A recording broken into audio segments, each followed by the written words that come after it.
भारत में महिलाओं के खिलाफ अपराध आज भी एक गंभीर सामाजिक चुनौती बने हुए हैं। उपलब्ध सरकारी आंकड़ों के अनुसार हर साल लाखों मामले दर्ज होते हैं और 2024 में ही महिलाओं के खिलाफ 4,41,000 से अधिक मामले सामने आए, यानी औसतन हर दिन करीब 1,210 मामले। इनमें सबसे बड़ी श्रेणी रही पति या रिश्तेदारों द्वारा महिलाओं के साथ क्रूरता और घरेलू उत्पीड़न, जिसकी 1,20,000 से अधिक मामले दर्ज हुए। इसके अलावा बलात्कार की 29,536 मामले और अपहरण व अगवा किए जाने की 67,829 मामले दर्ज किए गए। महिलाओं की मर्यादा भंग करने और उत्पीड़न से जुड़े हजारों मामले भी सामने आए। लेकिन ये आंकड़े पूरी तस्वीर नहीं बताती। डर, सामाजिक दबाव और बदनामी के भय से कई महिलाएं शिकायत तक दर्ज नहीं करा पाती। इसलिए वास्तविक संख्या सरकारी आंकड़ों से कहीं अधिक हो सकती है। ऐसे ही मुद्दों पर राहुल गांधी ने समय समय पर महिलाओं की सुरक्षा और न्याय की आवाज उठाई है। 2018 में कठुआ और उन्नाव मामलों के विरोध में उन्होंने इंडिया गेट पर कैंडल लाइट मार्च का नेतृत्व किया। हाथरस 2020 में हाथरस मामले में पीड़ित परिवार से मिलने और न्याय की मांग को लेकर उन्होंने सड़क पर संघर्ष किया। नारी न्याय 2024 में नारी न्याय के तहत उन्होंने महिलाओं के आर्थिक सशक्तिकरण, रोजगार और समान अवसरों को राजनीतिक मुद्दे के केंद्र में रखा। विमेन्स रिजर्वेशन बिल, महिला आरक्षण के मुद्दे पर उन्होंने इसके तत्काल लागू होने और ओबीसी महिलाओं की भागीदारी की मांग भी उठाई। स्टूडेंट्स की गूंज 2026 और हालिया छात्रों की गूंज कार्यक्रम में उन्होंने महिलाओं के खिलाफ शारीरिक, आर्थिक और अवसरों से जुड़ी असमानता के खिलाफ आवाज बुलंद की, क्योंकि महिलाओं की सुरक्षा केवल कानून का विषय नहीं है, ये सम्मान, समानता और न्याय का सवाल है। और जब तक हर महिला बिना डर के अपनी आवाज उठा नहीं सकती, तब तक ये लड़ाई जारी रहनी चाहिए। महिलाओं की सुरक्षा कोई एहसान नहीं, उनका अधिकार है।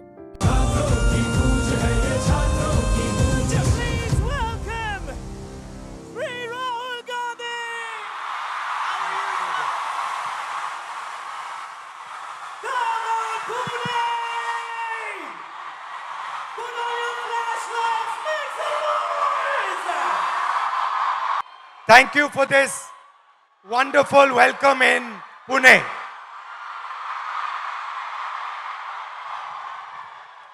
Today,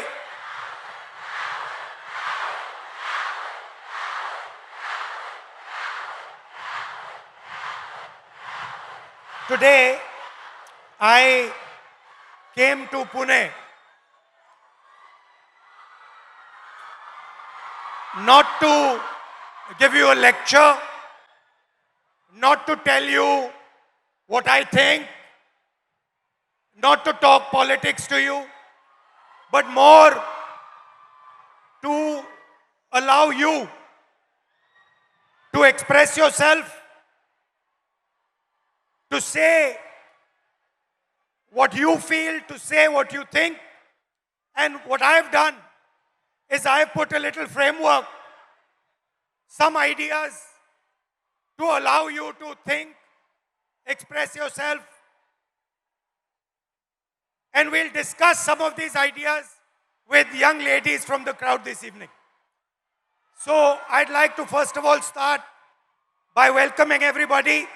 सबका मैं यहाँ स्वागत करता हूँ और पहली बार शायद मुझे बॉयज कम दिख रहे हैं या दिख ही नहीं रहे हैं और लड़कियां दिख रही हैं। The idea behind this evening is, as is written over there, break the cage. I'd first like to remind you of one thing. Can I do that?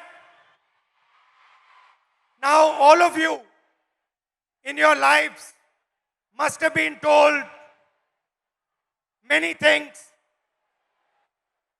nice things, bad things. Many of you must have felt scared. You feel scared sometimes on the street? You do? But I want you to remember one thing.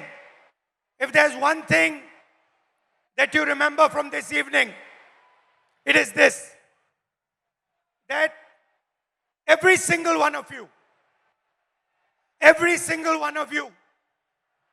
is unique in this universe. If I was to look for any one of you, I will not be able to find a replica of that person. You are unique, you are special, you are individual, and you have your own dream, your own vision for your life. Am I right or am I wrong? I'm right. Many times people ask me, what is India's biggest strength? And you get many answers when you ask this question. Somebody will say our economy. Somebody will say our military. Somebody will say our medical system. Somebody might even say our people. But I am very clear on what is India's biggest strength, our biggest asset. And that strength is 70 crore unique journeys, unique imaginations, unique dreams that the women of India are living. Somebody might say to me, well, there are 70 crore men. How do you say that 70 crore women are more important? What is your logic? My logic is the following. Women are by nature more sensitive, more gentle, more compassionate, and more forward-looking than men. And that is why I believe fundamentally that India's women, young, old, are India's biggest asset. Now, एक problem है, बहुत बड़ी problem है. Problem क्या है?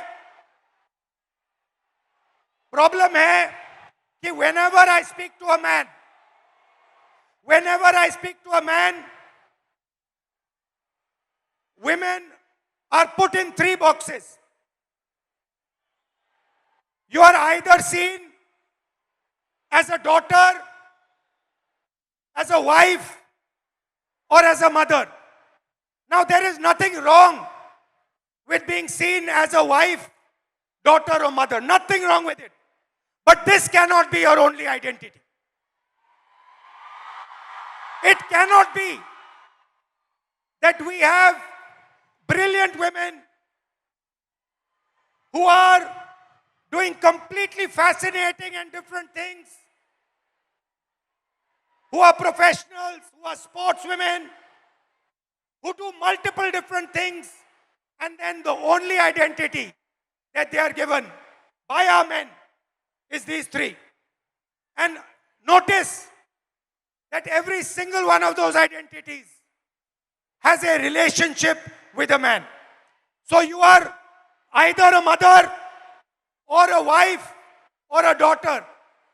And I'd like to quote over here the Manusmriti, which says clearly, in childhood, a female must be subject to her father. Meaning, the Manusmriti says, in childhood, a female belongs to her father.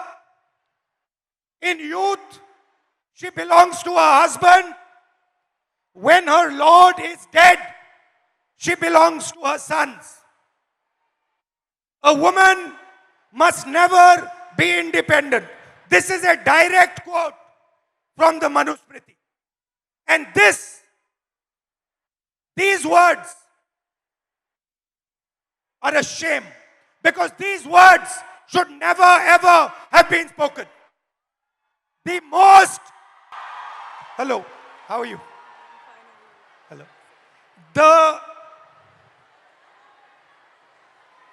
The biggest strength of this country is the fact that our women should be independent, should stand for themselves, should believe in themselves. You belong to nobody. You do not belong to anybody except yourself. You have a relationship with your father. You have a relationship with your brother. You have a relationship with your husband. You have a relationship with your son. But you do not belong to them. You belong to yourself. And I'd like to listen to you. Hello, थोड़ा sir. आपका opinion सुनना है. थोड़ा परिचय कीजिए अपना. Yes. Hello, I'm Advocate Rama Prasad Zavre. I have recently graduated. I'm a lawyer and I will be pursuing masters after this. I have noticed in the last 5 years that I spent taking my degree that women in my field are subjected to such stereotypes that my classmate would not be. They are given opportunities, networking opportunities, and even cases being handed to them only because they are men and they don't have a family. It doesn't matter if they stay home or not. Also, I have heard from my senior that it is a waste spending money on my LLM only because after a few years I won't be practicing and I will be raising a family, and it's really sad to see that my degree is just diminished to a point in my biodata.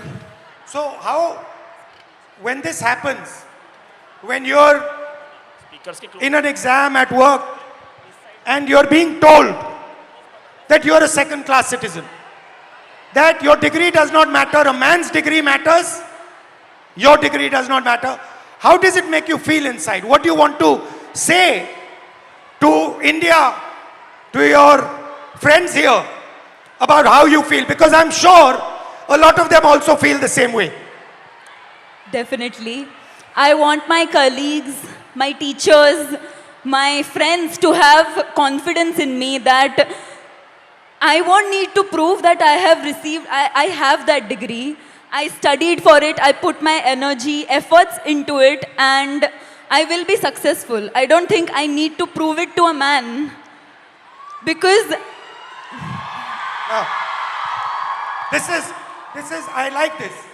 She's saying that why do I need to prove it to a man? Why does a woman 24/7 have to prove to a man that she is good enough? Fundamental question. Would you like to say something about that? Hello, my name is Jnaneshwari. I'm from Pune, Maharashtra itself. I completed my master's in culture, media and governance from Jamia University, Delhi. And I lost my father before 3 years. And after that, he got a cancer. After that, there was so much family pressure, society pressure, community pressure. My dad was a sanitary worker. And I had a huge pressure. You have to do the relinquishment certificate, you have to submit the certificate. You will not, if I'm asking anything in a property or in anything, it's like I'm asking for,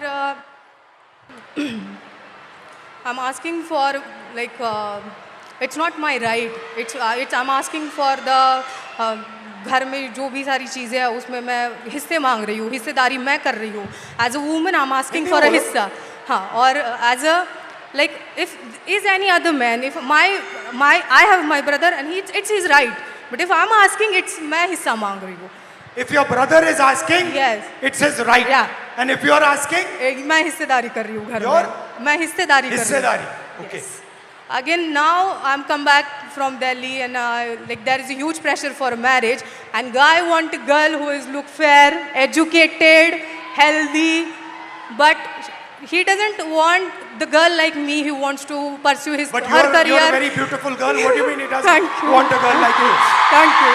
But they want a girl like me, but they don't want like a girl who is who wants to pursue her career in journalism, in PR, or any social where you connect with the people, or it has a social job.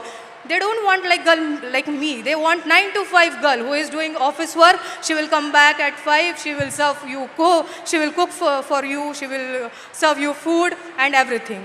The girl like me who wants to go into the journalism field, who wants to go on the... But why would a man not be proud of a wife who goes out, works, is independent, is living her own vision, her own dream? Why is it that the Then- man is uncomfortable with this idea? Then I think the man or his family would not be able to control on her, But why is this control so important for a man? because always women treated as a secondary sex or human. They're not treated as an equal, or they're not treated as an equal human being or an equal citizen of this country, I feel. Do you think men feel they are superior to women? Yeah, definitely. Yes. They do. Yes, they do.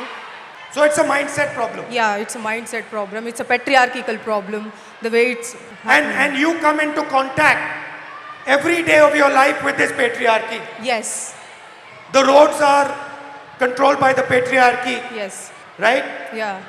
The businesses are controlled by By the patriarchy. patriarchy. The school education system is controlled by the patriarchy. There is a caste hierarchy.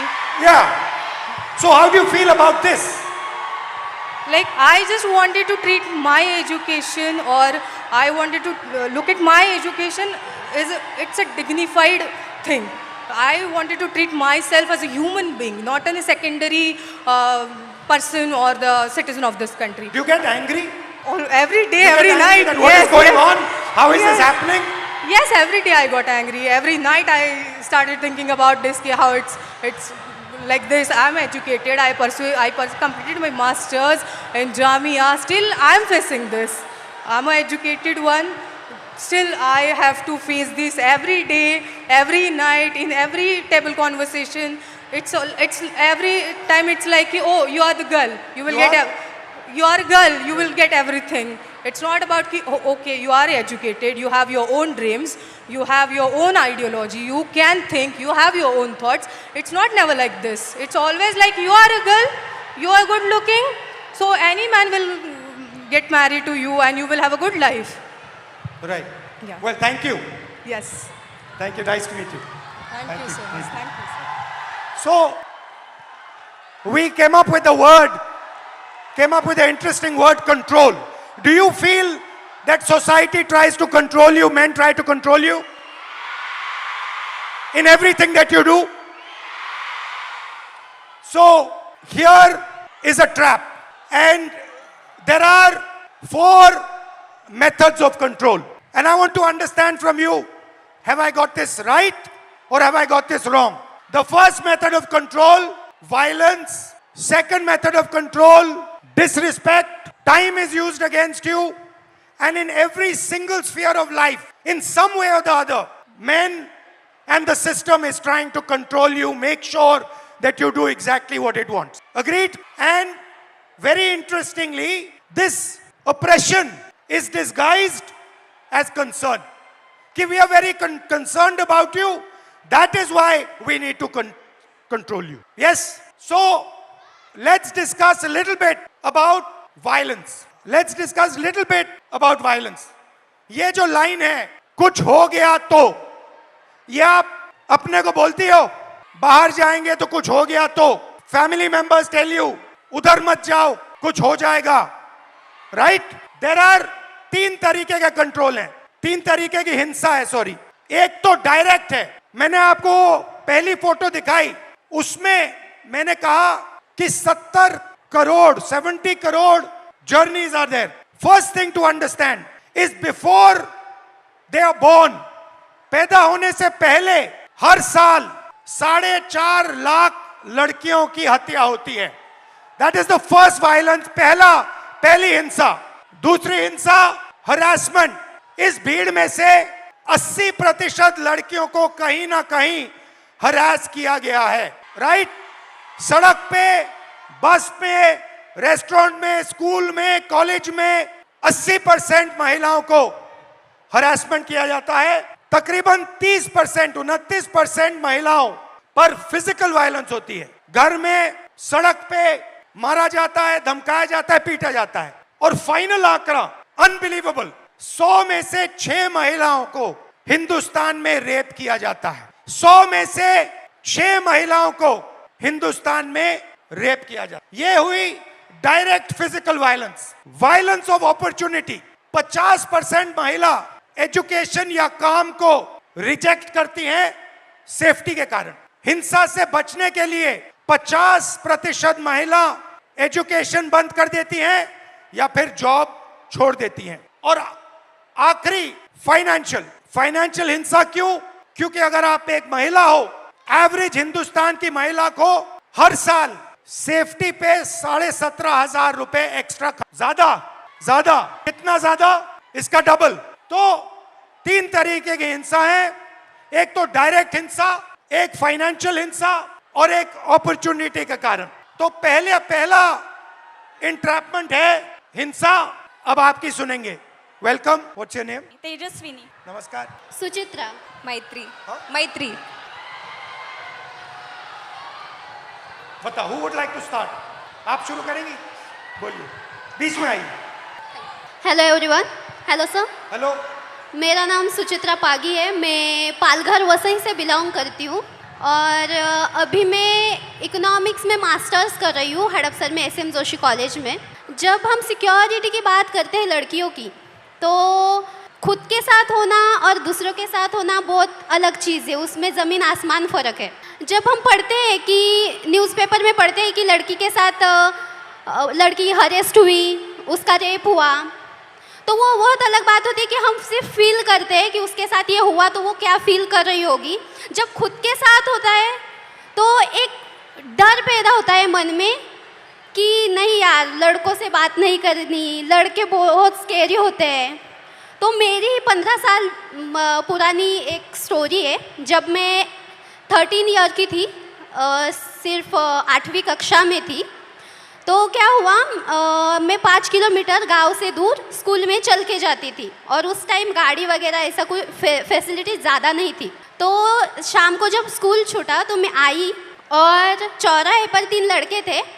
Literally वो बहुत ज़्यादा drunk थे और उनका as भी 25 साल से आगे था। तो कितने थे वो? 3 लोग थे 3 लोग। और वो मैरिड थे और मेरे साइड वाले गांव के ही थे वो आप लड़के। जानते थे उनको? नहीं, हम जानते नहीं थे, लेकिन वो साइड वाले गांव के ही लड़के थे। तो क्या हुआ, उन लोगों ने हमें घेरा, मैं और मेरी दोस्त थी, और उन्होंने हमें छेड़ा। लिटरली मतलब पास आ रहे थे और ऐसे कमर को हाथ लगाना और हाथ लगाने के लिए आ रहे थे। तो मैं बहुत ज़्यादा डर गई कि ये क्या हो रहा है। तो उस टाइम पे समझ में नहीं आ रहा था कि मैं क्या करूँ, तो मैं भाग गई। तो मैंने अपने पापा से कहा। आपकी फ्रेंड भी भाग गई? हाँ, मेरी फ्रेंड मुझे छोड़ के भाग गई। तो क्या हुआ, मैंने अपने पापा से कहा कि पापा मेरे साथ ऐसा ऐसा हुआ। तो वो हमारे साइड वाले गांव के लड़के थे। तो पापा ने क्या कहा कि हम कंप्लेन करेंगे, पुलिस स्टेशन में कंप्लेन करेंगे, लेकिन मैं नहीं आऊँगा, मम्मी को लेके जाओ। तो मैं मेरी मम्मी को लेके गई। क्यों? क्योंकि पापा का मतलब ऐसा वो सोचते हैं कि तुम एक महिला हो तो तुम्हारी माँ जितना तुम्हें जानती है उतना मैं नहीं जानता। तो जब एक लड़की पर बात आती है तब पापा भी माँ को आगे रखते हैं। तो हम पुलिस स्टेशन गए और कंप्लेन की और उनको शिक्षा मिली। उनको बहुत मारा गया, पीटा गया। उनको मारा? हाँ, उन लड़कों को मारा गया, पीटा गया। उसके बाद ना कि मेरे घर वाले, मेरा पूरा गांव मेरे अपोजिट खड़ा हुआ कि ये लड़की है और इसके साथ ऐसा ऐसा हुआ है, तो इसे पढ़ाओ मत, इसे घर में रखो और पढ़ाओ मत, क्योंकि इज्जत चली गई। तो इज्जत चली गई? हाँ। तो पापा ने कहा कि नहीं, मैं मेरी बच्ची को पढ़ाऊंगा, और उन्होंने मुझे पढ़ाया, बल्कि पुणे में भेजा। और मैं बहुत ज़्यादा डरी हुई थी कि मेरे साथ ऐसा ऐसा हुआ था, तो अब पुणे में भी वैसा ही ना हो। तो मैं 2022 में पुणे में आई। तो जब मैं लाइब्रेरी से आई हॉस्टल में, तो बस PMPL में बहुत ज़्यादा भीड़ थी और मैं गिरने वाली थी। तो एक लड़के ने मेरा हाथ पकड़ा, मुझे खींचा और स्टेबल किया, और आगे एक महिला खड़ी थी, उसके बीच में मैं, और आगे मेरे पीछे वो लड़का खड़ा था। तो लिटरली उस लड़के ने मेरी कमर के इस कोने से लेकर इस कोने तक में हाथ लगाया और मुझे पीछे खींचा, और मैं डर गई। मैंने तुरंत में पीछे मुड़ी और उसके कान के नीचे बजाया, और वह सिचुएशन ये थी सर कि वहाँ पर जो लड़कियाँ थी वो कुछ नहीं बोली, और अब जब मैं स्टेबल हुई कि अब नहीं, मेरे साथ ऐसा नहीं होगा, तो अभी रिसेंटली पिछले वीक में मैं अपने घर से वसई से पुणे आई। पुणे स्टेशन से ट्रेन पर मैं उतरी और वहाँ पर एक ड्रंक आदमी था, वो सामने से आया और लिटरली मेरे यहाँ पर ब्रेस्ट के नीचे छुआ उसने। तो मैंने उसके हाथ को पकड़ा और उसे मारा। वहाँ भी महिलाएं थी, वहाँ पे भी लड़कियाँ थी, महिलाएं थी, लेकिन वहाँ भी उन्होंने कुछ नहीं बोला। मतलब ऐसी सिचुएशन है हमारे इंडिया में, महाराष्ट्र में, कि लड़की के साथ ऐसा होता है तो भी कुछ लड़के होते हैं, लड़कियाँ होती है, वो अपने बहनों की तरफ नहीं बोलती, वो सिर्फ तमाशा देखती रहती है। तो मुझे यही सबसे बोलना है कि बहनों भाइयों, प्लीज़ सपोर्ट करो और अपने सामने कुछ ऐसी सिचुएशन आ रही होगी तो प्लीज़ सपोर्ट करो और उसको बचाओ। मेरे साथ जो हुआ वो किसी लड़की के साथ नहीं होना चाहिए। और मैं बताना चाहूँगी सर कि अभी जो मेरे साथ जो इंसिडेंट्स हुए, तो मैं बहुत ज़्यादा डरती हूँ लड़कों से। मेरे मन में एक डर बैठा हुआ है कि लड़के सब ऐसे ही होते हैं, लेकिन आई एम सॉरी टू से बट सारे लड़के ऐसे नहीं होते ना। Thank you. मेरा नाम तेजस्विनी है। मैं फैशन टेक्नोलॉजी में मास्टर कर रही हूँ, अभी 2nd ईयर में हूँ। मैं एक छोटे से गांव से आती हूँ। हम 4 बहनें हैं और एक छोटा भाई है। मैं आफ्टर 10 जब पुणे आई तो बेसिक तक का एजुकेशन है वो पूरा किया। कुछ रिश्तेदार, घर वाले, मेरी सिस्टर्स की सपोर्ट के बेसिस पे। पर आफ्टर दैट मैं आगे पढ़ना चाहती थी, तो मेरे घर वाले बोले कि अगर तुम्हें पढ़ना है तो अब शादी कर लो और पति के घर जाके जो करना है वो कर लो। देन आई डिसाइडेड कि नहीं, मैं नौकरी करूँगी और पढ़ूँगी। तो अभी 5 साल से मैं नौकरी कर रही हूँ और साथ में पढ़ाई कर रही हूँ। मेरे कुछ मतलब इस स्ट्रगल में मेरे कुछ दोस्तों ने मुझे साइकिल खरीद के दी, तो ये सब मैनेज करते मैं जब साइकिल से ट्रैवल करती हूँ तो मतलब इतना आम हुआ है, इतना नॉर्मलाइज हुआ है कि कोई भी आके कट मार के चला जाता है या फिर कमेंट पास करके चला जाता है या कुछ गाना गाता है जो सेक्सी सॉन्ग हम बोलते हैं वो कर देता है। तो मतलब ये इतना नॉर्मलाइज हुआ है कि मैं अभी रिएक्ट करना भी मैंने छोड़ दिया है, क्योंकि मैं करूँगी तो भी क्या करूँगी। क्योंकि जो मैंने सुना था रेसलर के साथ जो हुआ, जिन्होंने हमारे देश के लिए गोल्ड मेडल लेके आए, उनके जो गुनहगार थे उनको क्लीन चिट दे दी। तो मैं तो एक सामान्य घर की लड़की हूँ जिसको ठीक से सपोर्ट भी नहीं है। और मुझे और एक बात कहनी है, क्योंकि मैं जैसे मैंने कहा गांव से आती हूँ, तो मैंने अपने 10th तक की जो एजुकेशन है वो गवर्नमेंट स्कूल्स में की है, जो कि अभी 90,000 के ऊपर स्कूल बंद हुए हैं। और मेरी सारी बहुत सारी लड़कियां हैं जो वही स्कूल में पढ़ती है और उनका अभी वहाँ पढ़ना बहुत मुश्किल हो जाएगा, क्योंकि कौन सी भी माँ अपनी छोटी सी बच्ची को 10 किलोमीटर आगे नहीं भेजेगी। मेरा 10th तक का हुआ तो मैं यहाँ तक आ गई, पर पता नहीं जिनके स्कूल बंद हुए हैं उनका क्या होगा। तो मेरी बस इतना ही कहना है। My name is Maitri. I am currently a psychology student studying in Pune University. And I travel by daily commute by public transportation literally almost every single day. And I feel like safety is becoming a very big concern because I leave early and return home late. So it becomes a very... What time? I leave around 8 a.m. and I come home around 9:30 p.m. That is very late for where I live. Yeah. So I feel I coming from an urban city is very probably I don't have to give up my education because of my safety. But the girls from the rural area region have to their parents prefer that if they have to send their female children out to study, because villages don't really have schools for higher education. They prefer their son goes outside instead of their daughters because it is really safe.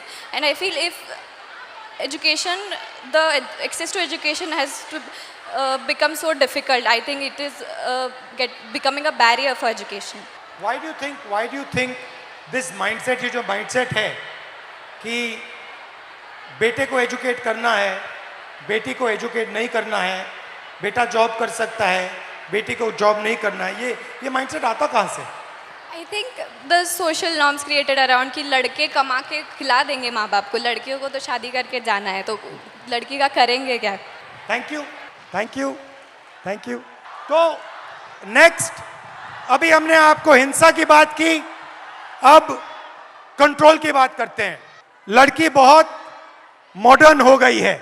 60% हमारी जो लड़कियां हैं, 60% घर से अकेली नहीं जा सकती। अगर घर से बाहर जाना होता है तो किसी के साथ जाना होता है। सेकंड, 45% शादी के लिए या हाउसवर्क के लिए 45% शादी या हाउसवर्क के लिए ड्रॉप आउट करती हैं।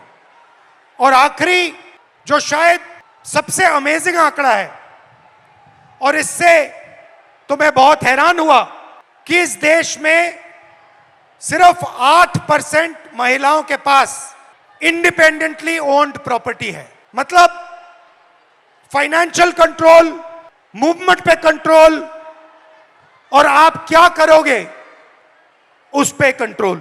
नमस्कार, hello, my name is Pragya. Nisha. My name is Sheikh Amna Usama. You can say What?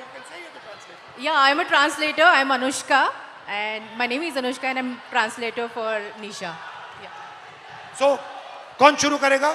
आप करेंगे, बोलिए। सो नमस्ते कंट्रोल, सर। आपको कंट्रोल कैसे किया जाता है? फाइनेंशियली कंट्रोल कैसे किया जाता है? मूवमेंट में कंट्रोल कैसे किया जाता है? So namaste sir and hello everyone.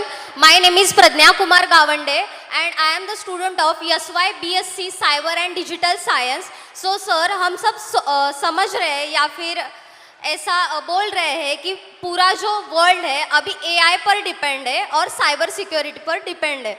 तो मुझे पहले से ही साइबर सिक्योरिटी ये कोर्स करना था, बट ये कोर्स गवर्नमेंट कॉलेजेस में अवेलेबल नहीं है और पुणे के रेपुटेड कॉलेज की फ़ीस अराउंड 3 लाख मतलब एनुअल फीस है सर ये, जो कि मैं अफोर्ड नहीं कर सकती। मेरे पापा ड्राइवर है और मम्मा हाउसवाइफ है मेरी, मुझे एक छोटी बहन भी है।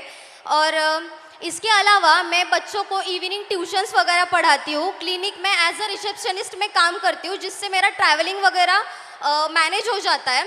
तो मैंने मेरा डिसीजन चेंज करके दूसरे कॉलेज में एडमिशन लिया, जहाँ पे मुझे साइबर सिक्योरिटी स्कॉलरशिप के साथ नहीं मिल रहा था, तो मैंने दूसरा कोर्स ले लिया, साइबर एंड डिजिटल साइंस।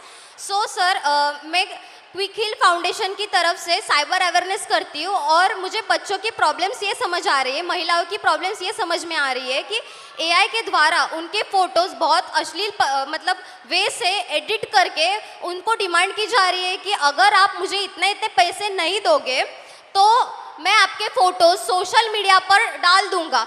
और इसका सोल्यूशन सिर्फ और सिर्फ साइबर सिक्योरिटी जो वॉरियर्स जो साइबर वाले हैं उनके पास है। और ऐसे कोर्स को हमें स्कॉलरशिप क्यों नहीं दी जा रही है, और स्कॉलरशिप नहीं है तो गवर्नमेंट में ये कोर्स क्यों नहीं है। और ठीक है, अगर हम लड़कियां ये वर्किंग होके सीख रहे हैं तो फैमिली के रिस्ट्रिक्शंस और सोसाइटी के रिस्ट्रिक्शंस कि इतने बजे घर क्यों आ रही हो, कॉलेज के अलावा आप इधर उधर क्यों घूम रही हो, इतने बजे इसका कॉल क्यों आ रहा है, बाहर जा रहे हो स्कार्फ बांध के ही जाओ, या फिर और कुछ, इनसे बात मत करो, उनसे बात मत करो, ये मत पहनो। मम्मी पापा कहते हैं, कौन कहते हैं? एक्चुअली मेरे मम्मी पापा सपोर्टिव है, बट हम ऐसे एरिया से आते हैं कि अगर हम पुणे में भी रह रहे हैं तो थोड़ा एरिया अलग पड़ता है सर। वहाँ पे सोसाइटी उनको रोक टोक करती है और वो भी सोसाइटी के प्रेशर के अंडर, अगर हम पढ़ रहे हैं और हमारे ऊपर फाइनेंशियल प्रेशर है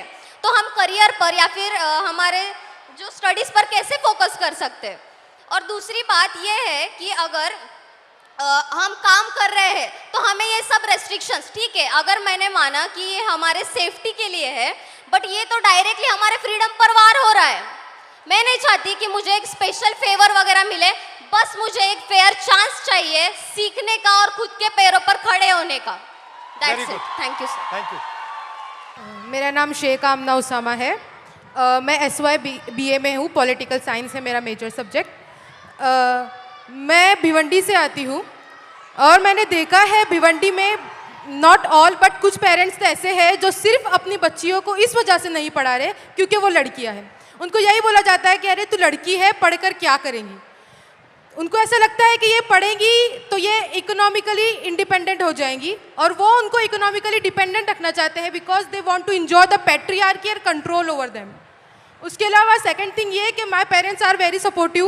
उन्होंने इतना कुछ होने के बाद भी मुझे बहुत सपोर्ट किया है और पुणे पढ़ने के लिए भेजा।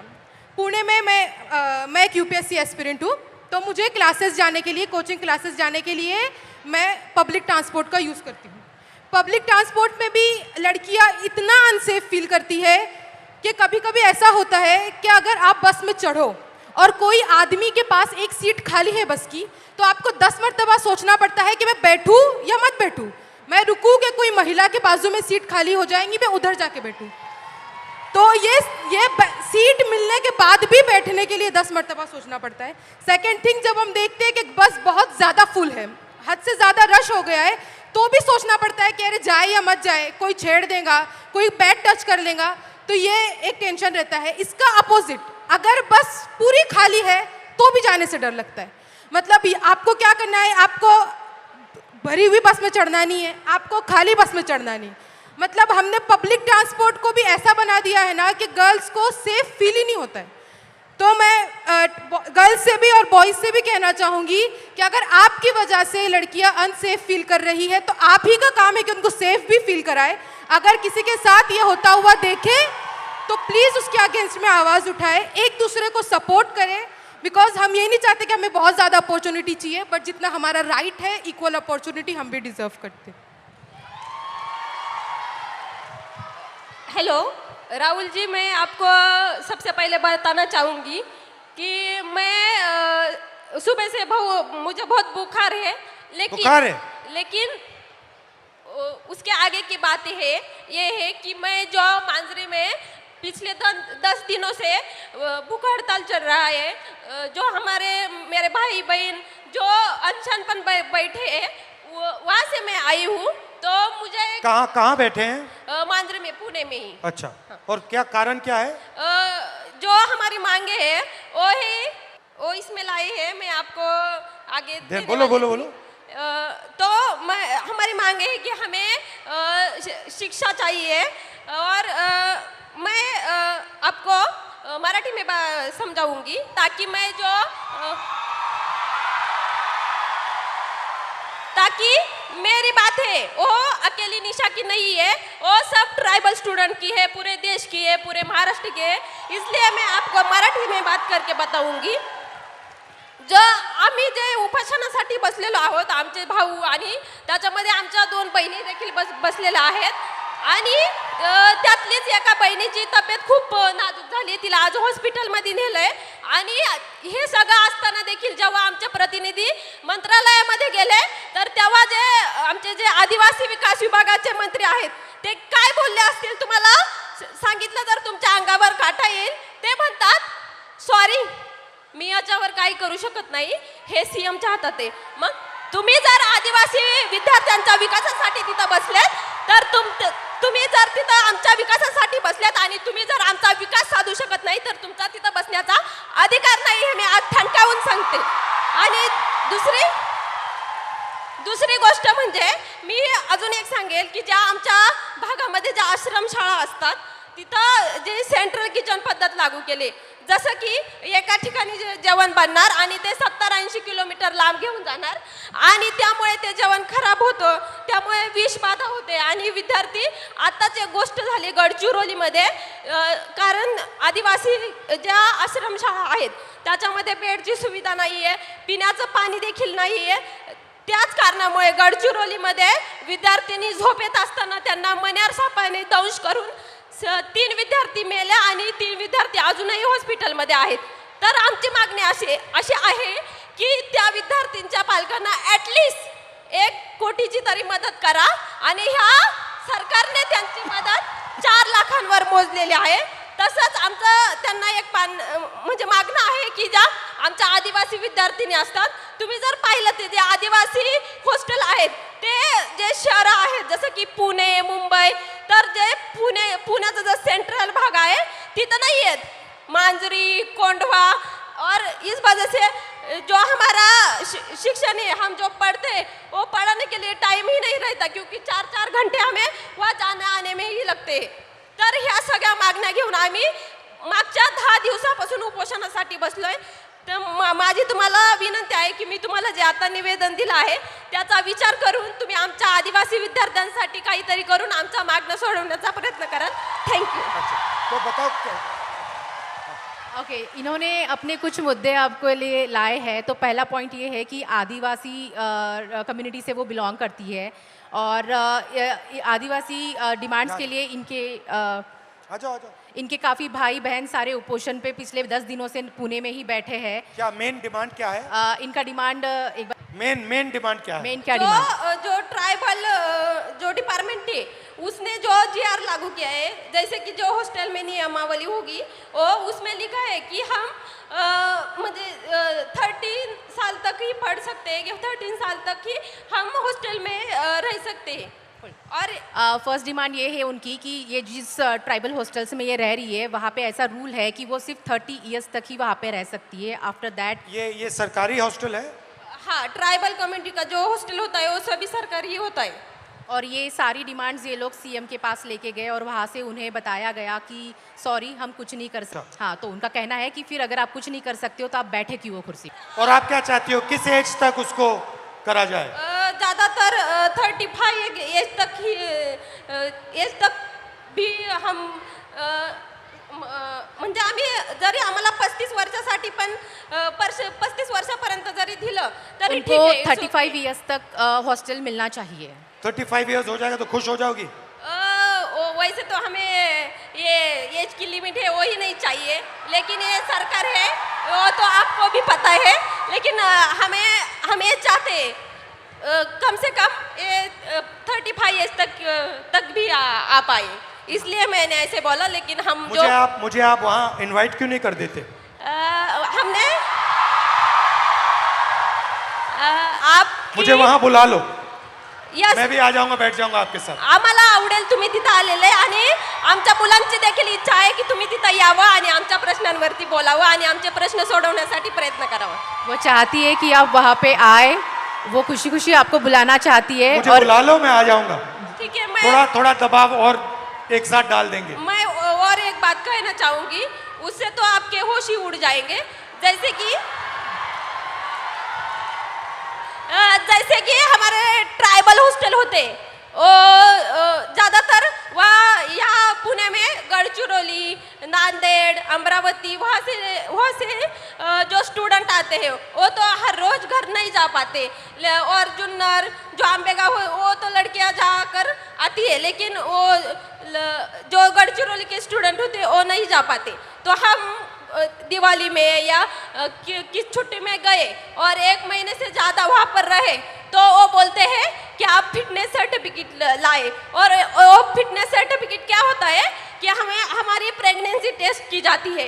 और हम जब इस बात पे आवाज़ उठाते हैं तो वो बोलते हैं कि आपको 1 महीने में, आप शांति से सुनिए क्योंकि ये बात बहुत ही गंभीर है.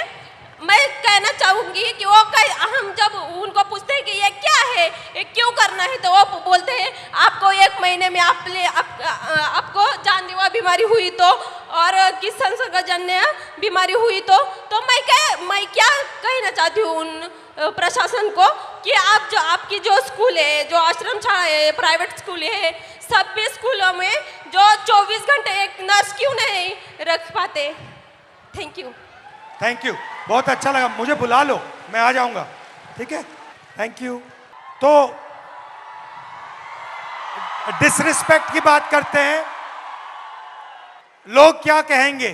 पहली स्लाइड में हमने आपको फिजिकल वायलेंस की बात बताई, रेप की बात बताई, हिंसा की बात बताई, मगर शर्म के कारण 99% of sexual violence cases, rape cases, molestation cases ये अनरिपोर्टेड जाते हैं. तो वो जो 6% का आंकड़ा है वो एक्चुअली सच्चा आंकड़ा नहीं है. सच्चा आंकड़ा उससे बहुत ज्यादा है, मगर शर्म के कारण अनरिपोर्टेड जाते हैं। 84% महिलाओं को काम करने के लिए परमिशन लेनी पड़ती है। और फाइनल सैलरीड महिलाएं जो हैं, किसी भी जॉब में हिंदुस्तान में अगर आप सैलरीड महिला हैं तो आपको 25% सैलरी पुरुषों से कम मिलती है। तो ये बात हुई डिसरिस्पेक्ट की। आखिरी are they coming? Hello. Before we move on, sir, there is someone very, very special who's joining us here today. Okay, okay. And sir, Bhojpuri गानों से political satire भी करती हैं। Neha Rathore ji is Hello. here. So How Neha are you? Rathore ji, Nice to please see you. join us. Disrespect, आप disrespect की बात करेंगी? जी बिल्कुल, और बिल्कुल डिसरिस्पेक्ट और इज्जत पे हम लोग बात करने आए हैं। तो मैं आप लोगों को बता देना चाहती हूँ, मेरा नाम सर नेहा है, नेहा सिंह राठौर मेरा पूरा नाम है। मैं भोजपुरी में लोकगीत लिखती हूँ, गाती हूँ, और मैं सरकार से उन तमाम मुद्दों पर सवाल पूछ लेती हूँ जो सरकार को पसंद नहीं आते, और बदले में मुझे ढेर सारी गालियाँ और FIR झेलने पड़ते हैं। ये किस बात की इज्जत है भाई महिलाओं की? डेमोक्रेसी में हम अपने प्रधानमंत्री से सवाल नहीं पूछ सकते हैं, तो ये किस बात की इज्जत है? मुझे याद है सर, मैं शादी करके नई नई ससुराल आई थी और मैंने उस दौरान एक गीत गाया था यूपी में काबा, और मेरे पीछे जीप भर भर के पुलिस भेजी जा रही थी। गांव देहात के लोग मेरे हस्बैंड के बारे में, मेरे ससुराल के बारे में बहुत कानाफूसी करते थे कि बताओ कैसी लड़की ब्याह लाया है, पता नहीं कौन सा क्राइम करके आई है, ये पुलिस आ रही है। तो ये किस तरह की इज्जत है?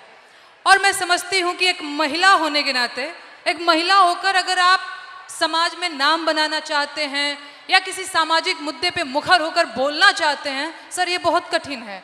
पुरुषों की ट्रोलिंग बहुत अलग तरीके से होती है, महिलाओं की ट्रोलिंग बहुत अलग तरीके से होती है। महिलाओं के लिए कुछ नहीं करना है, बस इसका चरित्र खराब है बोल दो, यही बोल दो, और इतना काफ़ी है सर। हम हतोत्साहित हो जाते हैं। वो तो अलग बात है कि मैं थोड़ी ज़्यादा ढीठ लड़की हूँ तो मैं नहीं डरती हूँ। वो सर मुझे गालियाँ दे रहे हैं पिछले 5 सालों से और कहते हैं तुझे पिछले 5 सालों से गालियाँ दे रहे, तू सुधरी नहीं। मैं उनसे बता देना चाहती हूँ कि मैं नहीं सुधरने वाली हूँ। मुझे भी सालों से गाली दे रहे हैं, मैं भी नहीं सुधर रहा हूँ। बिल्कुल बिल्कुल सर। सर महिलाओं की बात हो रही है, लेकिन एक और चीज़ जो मुझे लगता है इस देश में इस समय अल्पसंख्यकों के खिलाफ एक नैरेटिव सेट करने की कोशिश की जा रही है जो बहुत गलत है। उनकी वतन परस्ती पे बात आ गई है, उन्हें आतंकवादी कहा जाता है, उनके देश प्रेम पर सवाल उठता है। Thank you very much, lovely, बहुत अच्छा शुक्रिया मुझे ये मंच देने के लिए, बहुत धन्यवाद सर। Thank you, and come and see me sometime. And final ताला, फाइनल कंट्रोल, समय का अब शादी की उम्र हो गई है। Time is weaponised. एवरेज जो महिला है, जो लड़की है 15 से 29 साल की, वो एवरेज घर में 5.5 घंटे काम करती है। उसी घर में एवरेज लड़का 30 मिनट काम करता है। लड़का बाहर जा सकता है, लेट आ सकता है, कभी भी बाहर जा सकता है, मगर आप लोगों को 8 बजे शाम वापस आना पड़ता है, कर्फ्यू होता है। राइट? और फाइनली एज लिमिट के बाद जो लड़के होते हैं एग्जाम्स 1, 2, 3, 4 बार ले सकते हैं, मगर मैरिज एज 23 साल होती है। और जो लड़कियां हैं, जो गर्ल्स हैं, उनको ज्यादा से ज्यादा एक मौका मिलता है, क्योंकि फिर उनको कहा जाता है अब शादी का टाइम आ गया है, अब एग्जाम मत कीजिए, अब शादी कीजिए। तो हेलो, हाउ आर यू? आप कैसे हो? What's your name? I am Sharayu Chopde and I am pharmacist. And आज यहाँ पर मैं सारे MPSC एस्पिरेंट की आवाज़ बन के आपके सामने आई हूँ। बताइए। हमारा सर पेपर लीक हो गया है। MPSC इज अ कॉन्स्टिट्यूशनरी बॉडी और इसको दबाया जा रहा है। 22 मार्च को हमारा एग्ज़ाम हुआ था और 20 मार्क को पेपर लीक हो गया। जब पता चला पेपर लीक हुआ है तो एमपीएससी ने डिनाई कर दिया। फिर एफडीए कमिश्नर और एमपीएससी को खुद जाके हम मिले, ये पूरा वायरल हो गया, तब सिर्फ कंप्लेंट की है। अभी सीआईडी के पास गया है और अभी उसको दबाया जा रहा है। बहुत सारे ऑफिसर्स के नाम आए हैं, बहुत सारे अधिकारियों के नाम आए हैं और इसको सप्रेस किया जा रहा है। We want justice, we want transparency, we want fair examination, because यहाँ पे जितने भी बच्चे हैं वो बहुत दिन रात पढ़ाई करते हैं। Pune is MPSC hub. Maharashtra के कोने कोने से यहाँ पर वो एमपीएससी देने के लिए, अधिकारी बनने के लिए आते हैं। तो जब हुआ तो आपको कैसा लगा? बहुत खराब। हमारा तो दिल टूटा। एज अ वुमन हमें मैरिज का प्रेशर रहता है, घर वालों का प्रेशर रहता है, सोसाइटी का भी प्रेशर रहता है हमें। और जब पेपर लीक होता है तो लड़कियों पर असर अलग होता है, पुरुषों पर अलग होता है, क्योंकि आपकी डेडलाइन होती है, उनकी डेडलाइन नहीं होती है। हमारा तो पूरा करियर खत्म होने के चांसेस रहते हैं 100%। सर ये पेपर लीक कितने हो क्यों रहे हैं? ये इंक्रीज हो गए हैं, बढ़ते जा रहे हैं, ये बढ़ क्यों रहे हैं? क्या लगता है आपको? बोलो क्या मैं क्लियर? जिसको पकड़ा हुआ है, जिसका नाम आया है, वो अभी गुजरात में फरार है। अच्छा, यस। और कुछ बोलना चाहिए? अभी तो बहुत कुछ बोलने का मैंने, टाइम लिमिट है। Don't worry, time is there. Back to back paper leak हो रहे हैं और वो जाके उधर फरार हो रहे हैं जिधर उनका पता ना लगा सके। अभी ये पॉलिटिकल हो जाएगा सर। ज्यादा पॉलिटिकल मत बोलो। हाँ, बेटर नॉट डू पॉलिटिकल। इसीलिए तो चुप हूँ मैं सर। हमें री एग्जाम चाहिए सर, आप कुछ तो बोलो। यहाँ पे बहुत सारे एमपीएससी के एस्पिरेंट्स आए हैं, उनको सिर्फ एक ही उम्मीद है कि आप री एग्जाम के बारे में कुछ तो बोलेंगे। मुझसे क्या चाहते हो? मैं क्या करूं इस पे? आप हमारे साथ रहिए, आप हमें सपोर्ट कीजिए। जो हमारे साथ अनफेयर हुआ है उसको प्लीज, उसको कुछ तो कीजिए। हमारा वो रद्द होना चाहिए। नायब तहसीलदार के लड़का लड़की वो टॉप 5 में है, उनको मतलब उनका अगर पिछला रिजल्ट देखा ना, उनको कुछ भी नहीं है, वो A ग्रेड B ग्रेड में है। ठीक है, थोड़ा डिस्कस करेंगे, फिर मुझे बताना एग्जैक्टली कैसे मदद कैसा हुआ। यस, मैं आपको पूरे स्क्रीनशॉट्स, वो जो है प्रूफ, वो सब मैं आपको दिखा दूंगी। ठीक है, thank you, welcome, thank you so much sir, thank you. तो शुरुआत में मैंने कहा कि एक माइंडसेट है, मनुस्मृति का माइंडसेट, महिलाओं को दबाने का माइंडसेट। और मैं थोड़ी छोटी सी वीडियो आपको दिखाना चाहता हूं और फिर इसके बाद आपसे एक सवाल पूछना चाहता हूं। ये 50 करोड़ की गर्लफ्रेंड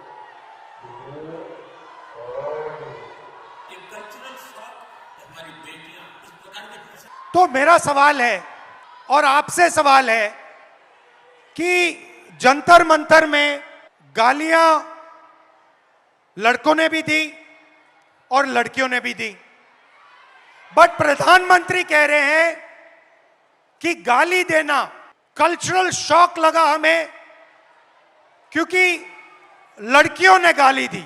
लड़के गाली दे तो कोई प्रॉब्लम नहीं है, उनके लिए अलाउड है, मगर अगर लड़की गाली दे तो कल्चरल शॉक है, शोभा नहीं देता। मोहन भगवत जी कहते हैं कि इंडिया में रेप होता है और भारत में रेप नहीं होता है। खट्टर जी कहते हैं कि 80% रेप महिला के कारण होते हैं। तो ये एक माइंडसेट है और ये इस माइंडसेट से लड़ाई चल रही है। माइंडसेट क्या है कि लड़की की एक जगह है, वो पिंजरे में बंद होनी चाहिए, उसका कंट्रोल रहना चाहिए, उसको काम नहीं करना चाहिए और लड़कों को फुल फ्रीडम मिलनी चाहिए। वो जो भी करना चाहे करें, गाली देनी है गाली दें, काम करना है काम करें। ऐसा हिंदुस्तान हम नहीं चाहते। हम न्याय चाहते हैं, सबकी रिस्पेक्ट होनी चाहिए, सबकी रिस्पेक्ट होनी चाहिए, लड़कों की होनी चाहिए, लड़कियों की होनी चाहिए। और ये जो आपके दिल में है, जो डर है, इसको जल्दी से जल्दी मिटा देना चाहिए हमेशा के लिए। तो आइडिया क्या है? ये जो महिलाएं हैं, जो लड़कियां हैं, ये हिंदुस्तान की स्ट्रेंथ है। आप इस देश की फाउंडेशन हो, आप इस देश के फ्यूचर हो। आपको पेट्रियार्की दबाती है, डराती है, धमकाती है, कंट्रोल करती है। मिलकर इस पेट्रियार्की को खत्म करना है। Smash the patriarchy. And my message to you, simple message, be loud, be proud and fight for your space in society. Hello, we'll do it. I'll just do it. Hello. देश में लोकशाही आज लग रहा है।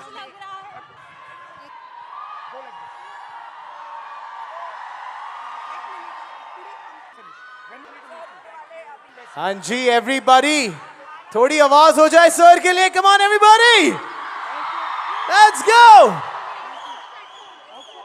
थोड़ी और एनर्जी। पुणे एनर्जी कहाँ है? In Marathi saying Pune manje prem. Okay. It means Pune means love. Okay. And I say Pune manje prem. You have to all say it. We'll just do it. We'll just do it. Okay. And now, girls, सुनो, sir Pune में आए हैं, तो पुणे वालों के लिए भी तो कुछ खास message sir. Pune manje prem. Thank you. Pune मanje प्रेम। Pune manje prem. Guys, क्या बात है। थोड़ी और आवाज हो जाए। प्रेम, पुणे म्हणजे प्रेम, Pune manje prem. Love you all. Thank you. Good night. Well, there is still something else, sir. There is, okay. There's still something else. else. There's a selfie. There is, that definitely is, but there's something else also. Okay. क्योंकि आपने कहा पुणे मanje प्रेम, and what is that? अच्छा. पुणे तिथे काय उने? And now, Thank you. and now, सब तैयार हो जाओ सर के साथ सेल्फी के लिए एवरीबॉडी। सारे मोबाइल फ्लैशलाइट ऑन, सारे के सारे। सर, पिछली बार आपने पिंक शर्ट पहना था, ये तो जलजला मच गया था। इस बार yellow is the season. I am sure पूरा इंडिया ये भी फॉलो करने वाला है। Let's get a nice selfie now everybody, come on, here we go. Very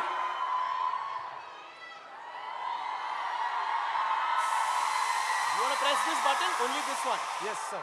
This one. Yeah. Come on, Pune! Thank you. And on that note, thank you, sir. We truly, truly, truly love you. Thank you. And you are the person we look forward to do anything Thank and you everything. very much. Thank you for being Thank here, you. sir. And thank you everybody. Thank you for a lovely evening. Come. Come. Really? She wants to come. Oh my God. अब तो sir ने कह Why दिया don't the other girls also come?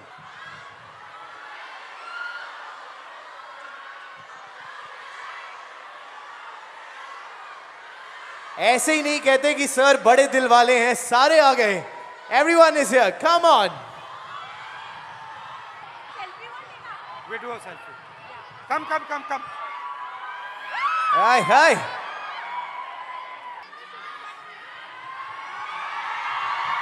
What's your name?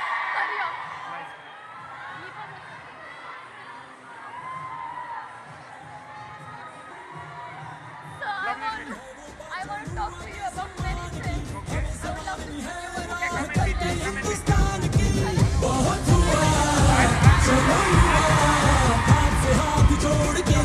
And on that note, Pune, मजा आया तो आवाज हो जाए। एक कल्चरल शॉक, हमारी बेटियां इस प्रकार की भाषा कैसे बोल सकती? क्या बेहतरीन दिन रहा है सारे लड़कों को वहां पे। Thank you brothers. Thank you. Good night.